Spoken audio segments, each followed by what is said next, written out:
तो जो हक है तुम्हारा, तुम कॉलर पकड़ के मांग सकते हो मुखिया का, तुम वो पैर पकड़ के मांग रहे हो कि है हॉस्पिटल में मतलब ज़्यादा से ज़्यादा यहाँ पे फैसिलिटीज़ मतलब उतनी नहीं दी जा रही हैं जितना एक मिलना चाहिए। मतलब कि बुरी तरीके से मतलब लोगों के साथ धोखा हुआ है। अगर आप शौचालय की बात करेंगे तो शौचालय पहले साल या 6 भर में लगभग शौचालय टूट फूट के चल। क्योंकि आप कांग्रेस ऑफिस देख लीजिए हम लोग का, वहाँ के बाहर का नल टूटा हुआ है, दिन भर वहाँ पानी बहता रहता है। 10 या 12 बार खुद हम जाके वहाँ पे उसको पाइप वाइप बांध के जिस तरह से कर सके किए। ब्लॉक के सामने देख लीजिए, थाना के सामने आप देखेंगे वहाँ पानी जमा हुआ रहता है। सबसे पहले कमी है गार्जियंस की। यहाँ पे जो गार्जियन है उन लोगों के दिमाग में ये चीज़ बैठा हुआ है कि सरकारी स्कूल है, यहाँ ऐसा ही चलता है। लोग सोचेंगे कि स्कूल में जाऊं मैं तो अपने हक की बात करूंगा, लेकिन मुखिया मुझ पर दुनियागिरी का केस डाल दे, सॉरी ये स्कूल वाला हम पर दुनियागिरी का केस डाल दे। आप कहीं पर मनरेगा का काम कोई ठेकेदार कर रहा है 7 निश्चय का, ये जाकर के क्वालिटी को लेकर के जाएगा, लेकिन ठेकेदार आप खुद को बचाने के लिए उस पर कोई केस करवा देता है। तो ऐसे सूरत हाल में उन आदमी का सपोर्ट तो एक मुखिया ही बन सकता है ना। कि मैं गरीबों की गुलामी करूंगा, मुझे ये बोलने में बिल्कुल शर्म नहीं आती कि मैं गरीबों की गुलामी करूंगा सिवाय दुनिया के दलालों के। मैं सबसे पहले शुक्रगुजार हूँ अपने पंचायत के लोगों का, जितने भी आवाम है बुधरा पंचायत के लोग, उन सबको मेरा सलाम और नमस्कार कि आज मैं अगर किसी भी पद पर हूँ तो उन लोगों की वजह से हूँ। हालांकि मैं मुखिया नहीं, मुखिया मेरी अम्मी है, मैं मुखिया प्रतिनिधि हूँ, लेकिन लोगों का जो है आवाम का जो प्यार चाह, मेरे लिए जो स्नेह था कि उन्होंने चाहा कि मैं इस पद में मतलब आगे बढ़ूँ, क्योंकि लेडीज़ सीट था तो मैं नॉमिनेशन नहीं कर सकता था, इसी वजह से अम्मी को नॉमिनेशन कराया गया और लोगों ने मुझे चुना भी। जो भरोसा, जो हौसला उन लोगों ने मुझे इलेक्शन से पहले दिया, उम्मीद दी कि आप एक बार नॉमिनेशन कीजिए, हम लोग आपको मुखिया के पद पे बैठाएंगे। और ये उम्मीद मुझे लोगों को जो ये हौसला मिला ऐसे नहीं आया। इतना प्यार लोगों का मुझे मिलने का कारण ये था कि पिछले 5 साल जो मैंने मतलब कि पिताजी मेरे जब इलेक्शन में खड़े हुए थे तो उन्होंने 120 वोट से इलेक्शन हार गए थे। तो उसके बाद मैं निरंतर लोगों के बीच रहा, काम करता रहा। मैंने कोशिश की कि लोगों की जो परेशानियां बिना पद में रहे, जो भी ज़्यादा से ज़्यादा कर सकूं लोगों के लिए, मैंने पूरी कोशिश की और मैं बहुत हद तक मतलब कि लोगों के लिए किया भी मैंने। और ये वही मतलब उन्हीं 5 सालों की मेहनत है जो लोगों ने मुझे उसके बदले में मुझे ये आज मुखिया की सीट पर मुझे मतलब चुना। और मेरी कोशिश यही रहेगी कि आगे भी 5 साल मैं अपने आप को लोगों के बीच में बनाए रखूं। और 5 साल मेहनत करने के बाद मुझे ये अंदाज़ा मिला, जहाँ तक मेरा पर्सनल एक्सपीरियंस है ये, कि लोग अपने नेता से ज़्यादा कुछ चाहते नहीं हैं। वो चाहते हैं छोटी छोटी चीज़ें, जो काम है, जो उनका हक है। और हमारे इलाके में फैसल भाई एक चीज़ बहुत बड़ी कमी है, चाहे इसके लिए हम सभी जिम्मेदार हैं, सिर्फ मैं ही नहीं, हमारे मतलब जितने भी पॉलिटिकल फील्ड में मतलब कि हैं यहाँ पे लोग, पॉलिटिशियंस हैं, वो सभी जिम्मेदार हैं कि पब्लिक जो उनका हक होता है, जो चीज़ उनको मिलना चाहिए। मान लीजिए कि आप एक अगर मुखिया चुनते हैं किसी को, तो जिन कामों के लिए आप मुखिया चुन रहे हैं वही हक, वही काम लोग मतलब कि आपसे गिरगिरा कर मांगते हैं। जो चीज़ सही मायने में कहा जाए तो वो एक मुखिया का कॉलर पकड़ के मांगना चाहिए। वृद्धा पेंशन हो गया, इंदिरा आवास हो गया, जिन चीज़ों के लिए लोग मतलब कि हमसे रिक्वेस्ट करते हैं ना, मुझे बहुत बुरा लगता है कि वो आपका हक है। इसी चीज़ के लिए तो आपने मुझे मुखिया बनाया है, और वही चीज़ अगर आप गिरगिराइएगा, झुक कर मांगिएगा। हमारे देसी भाषा में कहते हैं कि एक बार मोरे इंदिरा आवास खान करे दे, वृद्धा पेंशन खान करे दे, तो तोर बोले बहुत एहसान लोगे। तो मैं सोचता हूँ कि लोगों को कितना अंधेरों में रखा गया है। यहाँ पर लोगों को सही जानकारी नहीं दी गई है, कुछ बताया नहीं गया कि आपका हक क्या है। आप अगर एक पद में किसी को चुन रहे हैं, चाहे वो मुखिया, MLA, MP या जो भी है, लोगों को यही लगता है कि सामने नेता वो बन गया है, अब वो जो भी करेगा वो उस पर एहसान कर रहा है। हालांकि लोगों के जहन में ये होना चाहिए कि आप उसी चीज़ के लिए उसको चुने हैं, ये उसकी मतलब कि जिम्मेदारी है और वो जवाबदेही भी है। और बहुत हद तक मैंने जो ये सर्वे दिन में जैसे कि वृद्धा पेंशन का लिस्ट उठाकर देखा मैंने, तो उसमें देखा जा रहा है कि बहुत सारे मतलब कि गरीब लोग ऐसे हैं जिनका नाम चढ़ा ही नहीं है। और ऐसे ऐसे लोग हैं जिनको मतलब कि आप खुद देखकर आपको ख़राब लगेगा कि ऐसे ऐसे लोगों का मदद अगर हम ऊपर वाला अगर मतलब कि पैसे दे तो निजी मतलब के तौर पे किया जाए, या फिर गांव वाले मतलब खुद ही उनको करना चाहिए उन लोगों की मदद। वो ना कर मतलब कि उन लोगों को अंधेरे में रखा गया है। ब्लॉक में बहुत सारी ऐसी सुविधाएं आती हैं जो कि ब्लॉक तक ही सीमित है, लोगों को जानकारी नहीं है उस चीज़ के बारे में। कृषि विभाग में आप जाकर देख लीजिए, बीज के बारे, हमारे हर मतलब की फसल के सीजन में बहुत तरह के मतलब खाद बीज वगैरह आते हैं, तो गिने चुने लोग ही हैं जिनको पता रहता है, बहुत सारे लोगों को जानकारी ही नहीं है। अभी वृद्धा पेंशन के लिए आधार कार्ड के लिए लोगों को ये जानकारी नहीं कि आप उनको जाके अपना वेरिफिकेशन करवाएं। तो ये जिम्मेदारी मेरी रहेगी कि मैं लोगों को ज़्यादा से ज़्यादा जानकारी दूं, उनको उनका हक क्या है, क्या उनको मिलना चाहिए, ये उन्हें बता सकूं और 5 साल उन्हें लेकर चल सकूं। अच्छा, अगर हम चाहें कि बुधरा पंचायत की वे बड़ी समस्याएं जिन पर कोशिश करने की ज़रूरत है या एक्शन की ज़रूरत है, तो आपके नज़र में बुधरा पंचायत में कुछ बड़े मामले गिनाइए जिन पर बदलाव बहुत ज़रूरी है, चाहे वो आप कर पाए नहीं कर पाए, मतलब बड़े मामले होंगे। तो बुधरा पंचायत में ऐसे कौन कौन सी बड़ी बड़ी समस्याएं हैं? बड़ी बड़ी समस्याएं ऐसी तो देखा जाए तो लगभग हर ही पंचायत में, लगभग पंचायत में एक के एक हैं। हॉस्पिटल में मतलब ज़्यादा से ज़्यादा यहाँ पे फैसिलिटीज़ मतलब उतनी नहीं दी जा रही हैं जितना एक मिलना चाहिए। हालांकि डॉक्टर सबसे मेरी बात होती है वहाँ पे, तो उन लोगों का कहना है कि हम लोग एक तरह से समझ लिए कि एक फर्स्ट एड बॉक्स है जो हॉस्पिटल, पोटिया हॉस्पिटल है, कि यहाँ पे आप इमरजेंसी में आएंगे, कोई भी छोटा मोटा इलाज कट गया फट गया उतना तक ठीक है। उसके बाद अगर कुछ सीरियस हो जाता है तो पेशेंट को सीधा सदर अस्पताल किशनगंज या फिर एमजीएम रेफ़र कर दिया जाता है। तो मेरी मतलब कोशिश रहेगी, हालांकि ये मुखिया के अंडर की चीज़ है नहीं, लेकिन यहाँ अगर इस चीज़ के लिए मुझे पटना तक भी जाना पड़े, 4 लोगों को तक आवाज़ उठानी पड़े, तो मैं ये कोशिश करूँगा कि पोठिया हॉस्पिटल में ज़्यादा से ज़्यादा फैसिलिटीज़ दी जाए। वहाँ ऑक्सीजन सिलेंडर शायद 1 या 2 ही है। डिलीवरी वार्ड में तो कुछ फैसिलिटीज़ है भी मानकर चलिए, लेकिन थोड़ा भी केस अगर सीरियस हो जाता है तो फ़ौरन उनको रेफ़र कर दिया जाता है। और यहाँ पर हम लोग दौड़ भाग इमरजेंसी केस में बहुत सारे हादसा ऐसे भी हैं कि लोगों की जान चली गई है सिर्फ फैसिलिटीज़ नहीं होने के कारण। तो ये मेरी मतलब की कोशिश रहेगी कि मैं पटना तक अपनी बात को पहुंचाऊं और यहाँ पे कुछ कर सकूं लोगों के लिए। हॉस्पिटल वाले मामले से आप ज़्यादा कनेक्टेड इसलिए भी शायद हैं क्योंकि आपकी पंचायत में है वो हॉस्पिटल, है ना? सिर्फ ये मेरे पंचायत में है, और क्योंकि लेकिन ये प्रखंड स्तरीय हॉस्पिटल है, प्रखंड स्तरीय हॉस्पिटल है। और यही चीज़ अगर किसी और पंचायत में हॉस्पिटल होता तो मैं सबसे पहले ये कहता कि वहाँ का मुखिया आखिर कर क्या रहा है कि उसके पंचायत में हॉस्पिटल है और इतना फैसिलिटीज़ मतलब कुछ इंतज़ाम नहीं करवा पा रहा है। तो अगर क्योंकि आज वो खुद मेरे पंचायत में, तो ये मेरी भी जिम्मेदारी है, मैं भी जिम्मेदार हूँ इस चीज़ के लिए। भले ही मैं कुछ अपने मतलब मुखिया फंड से उसमें कोई योजना या कुछ तरह से नहीं कर सकूँ, लेकिन मेरी ये जिम्मेदारी तो बनती है कि मैं आवाज़ उठाऊँ, लोगों की तकलीफ पैरवी करूँ। बिल्कुल। उसके बाद एक है हमारा बेरागंज जो है इलाका है, जो बांध डॉग नदी जो आमबाड़ी से बढ़ जा रहा है वहाँ पे, वो वहाँ से लेकर धोबीडांगा तक ये गांव, वहाँ पे मुश्किल से 1000 लोगों के मतलब ये गांव है, दोनों बेरागंज और धोबीडांगा, 2 अलग अलग जगह, लेकिन ये डॉग नदी के किनारे है। वहाँ पे मिट्टी कटाव, डोंक नदी का कटाव जो है, वहाँ से लोग काफ़ी परेशान हैं। इलेक्शन में भी ये मुद्दा उठाया गया, लोगों ने वादा भी किया कि मैं आपका बांध बनवा दूंगा। हालांकि मैंने उन्हें डायरेक्ट कहा कि ये मुखिया फंड का काम नहीं है, ना ही ये मुखिया के अंडर का काम है, लेकिन मैं आप लोगों के लिए बात करूंगा। जो भी उससे रिलेटेड विभाग है उस विभाग में आवाज़ मतलब दी जाएगी, पहुंचाई जाएगी बात, एप्लीकेशन के ज़रिए या लोगों को लेकर जाना पड़े 10 लोगों को, वो सब मैं करूँगा इंशाल्लाह।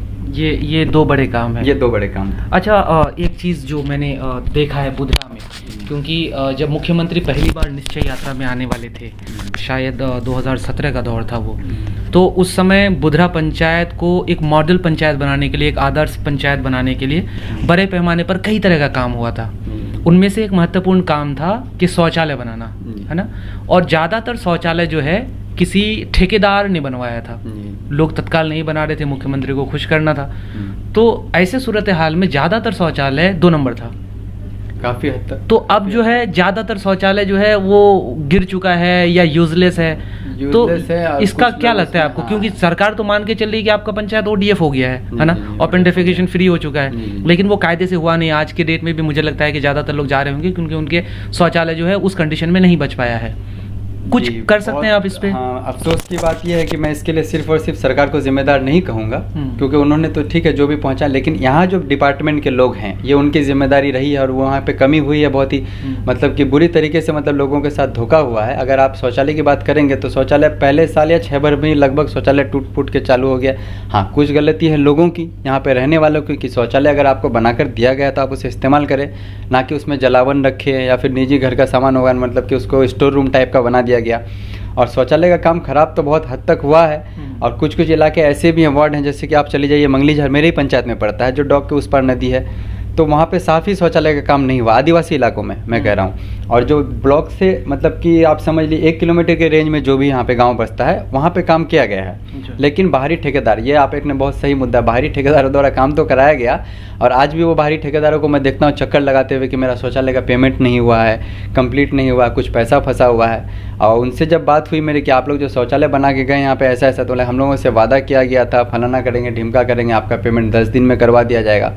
हम लोग भी काम किए, तो उनसे हालांकि ज़्यादा कुछ नहीं उन लोगों को मैं गलती ठहराना चाहूँगा, क्योंकि जब हम लोग घर के ही लोग ख़राब थे तो बाहर वालों को जिम्मेदार मतलब कि इल्ज़ाम लगाकर फ़ायदा है नहीं। तो कोशिश रहेगी कि अब अगर जो भी शौचालय का काम होता है तो मैं ईमानदारी से करवाऊँ, अच्छा ढंग का शौचालय बने ताकि लोग उसे इस्तेमाल भी कर सकें। और उससे ज़्यादा ज़रूरी है कि लोगों को जागरूक करना, ये चीज़ समझाना कि शौचालय में जाना, शौचालय इस्तेमाल करना क्यों ज़रूरी है हमारे लिए।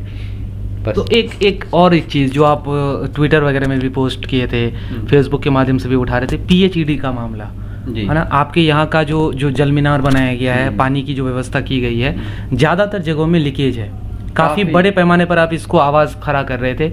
अब जनता आपको चुन चुकी है, ठीक है, तो अब आप क्या करने वाले हैं इसको लेकर के? बहुत ही शर्म की बात है। एक तो हम लोगों के लिए यहाँ पे जितने भी नेता हैं, मैं भी अभी उनमें से गिना आता हूँ, लेकिन बहुत शर्म की बात है। एक सबसे पहले चीज़ है कि आपने इसका पहल किया क्यों, कि लोगों को घर घर तक पानी मिल सके, पानी मुहैया करा सकें आप। तो अब मेरा कहना है कि सरकार से ये निवेदन है कि जो बेहतर था कि जो पहले हाल था वही रहे, क्योंकि जो पानी नीचे सुरक्षित था उसको हम लोग ऊपर निकाल के बर्बाद कर रहे हैं सीधे तौर पे। तो उससे भला ये था कि आप नीचे ही रहने देते। भूजल सुरक्षित, हाँ, भूजल सुरक्षित था। ऊपर में पानी पीने के लिए आज तक पोठिया में तो आप लोग नहीं सुने होंगे कभी कि नहीं भाई कोई पानी की कमी से मर गया या दिक्कत हो रही है, नहीं था। पानी जो था ठीक था, पीने लायक चल रहा था गुजारा। लेकिन आज जो ये नया योजना आया है, मेरे हिसाब से अगर ये इसी हिसाब से चलता रहा तो आने वाला समय में पोठिया, ये किशनगंज इलाके में भी पानी की कमी हो जाएगी, जल स्तर बहुत नीचे गिर जाएगा। क्योंकि आप कांग्रेस ऑफिस देख लीजिए हम लोग का, वहाँ के बाहर का नल टूटा हुआ है, दिन भर वहाँ पानी बहता रहता है। 10 या 12 बार खुद हम जाके वहाँ पे उसको पाइप वाइप बांध के जिस तरह से कर सके किए। ब्लॉक के सामने देख लीजिए, थाना के सामने आप देखेंगे वहाँ पानी जमा हुआ रहता है। और सिर्फ यही नहीं, जहाँ पे नल लगा हुआ है पर्सनल हमको लग रहा है कि 100 में से 20 या 25 घर को छोड़कर लगभग जगह में जल इसी तरह बर्बाद हो रहा है। तो ये सब जो पानी बर्बाद हो रहा था उससे बेहतर था कि आप नीचे ही छोड़ देते, ऊपर निकाल के। ये तो आरोप हुआ, जिम्मेदारी आपके कंधों पर भी है। जिम्मेदारी अब मेरे कंधों पे है। तो मैं पहले कोशिश करूंगा कि ये बिना काम का ये सब जगह पे इन लोग दिखाने के लिए जो नल लगा के छोड़ दिया कि यहाँ पानी का सुविधा है, वहाँ बह रहा है, किसी से कहने पे कहता कि मेरा घर तो है नहीं कि हम नल ठीक करवाएंगे, ऑफिस वाला जाने तो वो डिपार्टमेंट वाला जाने, तो वो सब हम कोशिश करेंगे पहले हटवाई दें वहाँ से, ताकि पानी पीने के लिए उन लोग बोतल मंगवा के लाता है, करवा देता, सब इंतजाम हो ही जाता है उन लोग का।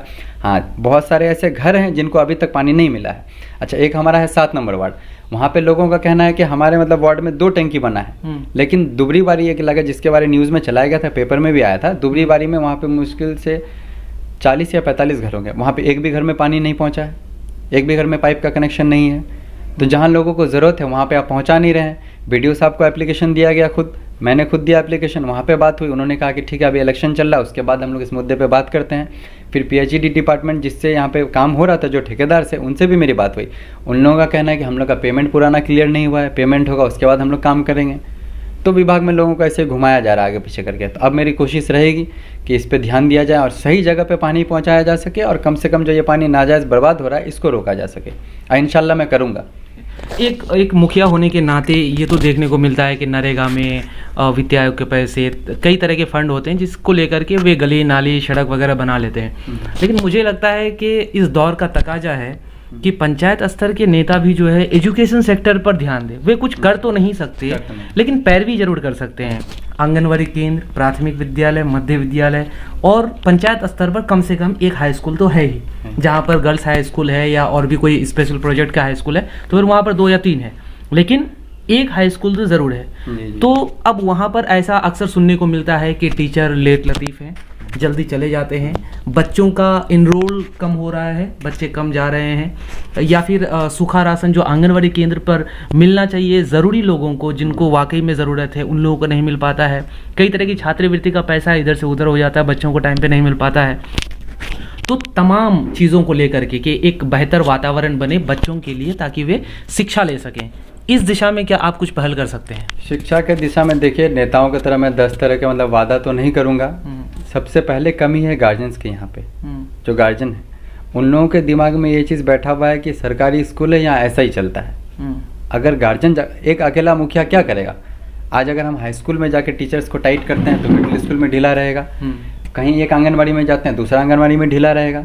एक मुखिया कहाँ जाएगा? और वो अगर जाके बोलता भी है तो सिर्फ वहाँ बोलने से नहीं होता, लेकिन आप जिस वार्ड में रहते हैं, आपके वार्ड में अगर आंगनबाड़ी केंद्र है और वहाँ के लोगों की ये जिम्मेदारी, अगर आप जागरूक हो जाएं, आप सवाल उठाने लगे कि ये अब तक स्कूल का टाइम हो चुका है, टीचर्स क्यों नहीं आए हैं, लेट क्यों हो रहा है, या इन बच्चों को क्यों नहीं दिया जा रहा है जो सरकार की तरफ से मिलना चाहिए, तब जाकर बात बनेगी। तो अब मेरी कोशिश रहेगी कि गार्जियंस को समझाने की, उन लोगों को कम से कम अवेयर करना होगा कि आप लोग जागरूक हो जाइए। सिर्फ मुखिया, मेंबर, MP यहाँ पर एक चीज़ इंपॉर्टेंट है, क्योंकि गार्जियन का बहुत सारी चीज़ों को लेकर के इनसिक्योर रहते हैं।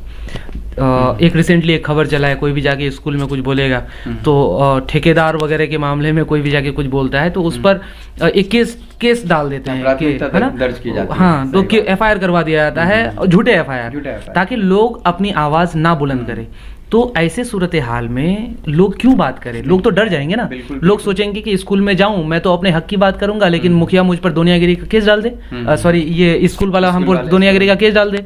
आप कहीं पर मनरेगा का काम कोई ठेकेदार कर रहा है 7 निश्चय का, ये जाकर के क्वालिटी को लेकर के जाएगा, लेकिन ठेकेदार आप खुद को बचाने के लिए उस पर कोई केस करवा देता है।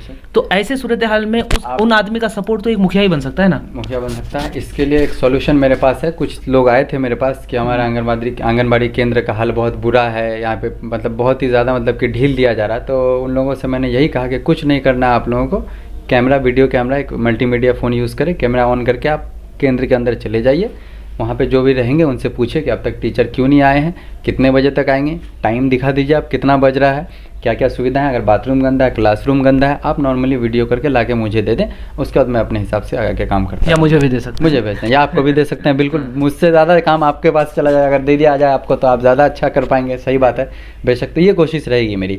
और रही बात कि टीचर्स को, तो देखिए यहाँ पे लोग पावर में आके चीज़ों को मतलब गलत तरीके से ले लेते हैं कि मैं अब अगर मान लीजिए मुखिया हूँ तो डांट देना है, झाड़ देना है। ये तरीका नहीं है मेरा राजनीति करने का। मैं अभी कुछ स्कूल में गया था, मैं तो टीचर से मेरी पहले से भी जान पहचान है, तो मैंने यही कहा कि सर कुछ ऐसा नहीं हो मतलब कि लापरवाही कि हमको स्कूल में आना पड़े, आप लोगों से कुछ कहना पड़े। और क्योंकि आप अगर आज जो भी फीस खा रहे, एक चीज़ है क्या, नेताओं पर इल्ज़ाम लगा रहता है हमेशा कि ये दलाली बहुत खाते हैं, हराम का खाते हैं। हम खुद अपने से कितना बार बोले हुए, आप लोगों ने कहा होगा, लोग कहते हैं, सब जानता है नेताओं पर इल्ज़ाम है। लेकिन अगर देखा जाए तो टीचर अगर आप सैलरी ले रहे हैं, किस चीज़ के ले रहे हैं? बच्चों को पढ़ाने की। आप अगर ईमानदारी से स्कूल के टाइम पर नहीं पहुंच रहे हैं, स्कूल टाइम जब खत्म होता है उस समय नहीं निकल रहे हैं, बच्चों को नहीं पढ़ा रहे हैं, तो आप भी जो सैलरी खा रहे हैं तो वो भी तो आप हराम का ही खा रहे हैं। सही बात, गलत तो गलत है। तो ये चीज़ें सोचना पड़ेगा। और हमारे इलाका में जितने टीचर हैं स्कूल में, तो बहाली अगर वो ईमानदारी से पढ़ाने लगे तो मेरे हिसाब से मुश्किल से 2 या 3 साल में इस इलाके का मतलब माहौल ही बदल जाएगा।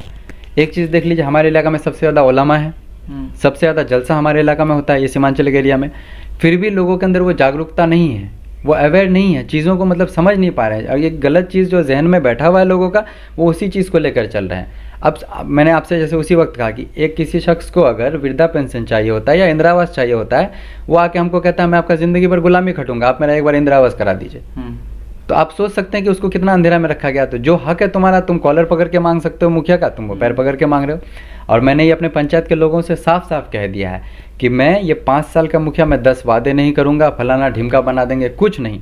5 साल जो मेरा कार्यकाल रहेगा, मेरा काम बताएगा, आप लोगों को लगेगा मैंने लायक काम किया, दोबारा सोचिएगा मेरे बारे में, तो मुझे भी उठाकर फेंक दीजिएगा। और मैं सीधा कहता हूँ लोगों से कि मैं गरीबों की गुलामी करूँगा। मुझे ये बोलने में बिल्कुल शर्म नहीं आती कि मैं गरीबों की गुलामी करूँगा, सिवाय दुनिया के दलालों के। आपका कोई भी काम होता है, छोटा से छोटा काम है, बड़ा से बड़ा काम है, आप डायरेक्ट मेरे पास आए, मुझे बोलें। कोई भी आपसे 1 रुपया मांगता है, चाहे थाना में, ब्लॉक में, कहीं भी, आप मुझे कांटेक्ट करें। वहाँ पे अगर आपके साथ नहीं होता, ध्यान नहीं दिया जाता बातों पर, तब आप, मैं उस चीज़ के लिए जिम्मेदार हूँ, आप मुझे कह सकते हैं। लेकिन लोगों के दिमाग में ये बैठ गया कि मुझे एक दुनिया या दलाल लेकर जाना है, मेरी बात कोई नहीं सुनेगा। तो ये सारी चीज़ें हैं जिनके लिए लोगों को मैं जागरूक करूंगा इंशाल्लाह। और बहुत हद तक किया भी है मैंने। इस इलेक्शन में मैंने सिर्फ वोट नहीं मांगा, मैंने लोगों को बताया कि आप अपनी अहमियत को समझिए। एक वोटर होकर आप अगर 1000, 500, 200 में सिर्फ सोच रहे हैं कि वोट नहीं दे रहे हैं, आप अपने ज़मीर को भी साथ में दे रहे हैं ना।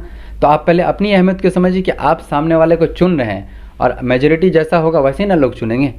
अच्छे लोगों की मेजोरिटी होगी, अच्छे चुनेंगे, चोरों की मेजोरिटी होगी, चोरों को चुनेंगे। ये सीधा बात है कि 10 लोगों में से अगर 9 लोग चोर हैं तो अपने बीच का ही एक को चुनेंगे वो। तो वही चीज़ है, मैंने लोगों से ये उम्मीद है। देखिए लोगों ने जितना भरोसा दिखाया है, ऊपर वाले का रहम, अल्लाह का शुक्र है मुझ पर कि इतना लोगों ने मुझसे उम्मीद किया है। और मेरी कोशिश रहेगी कि मैं अपने काम से ही लोगों को जवाब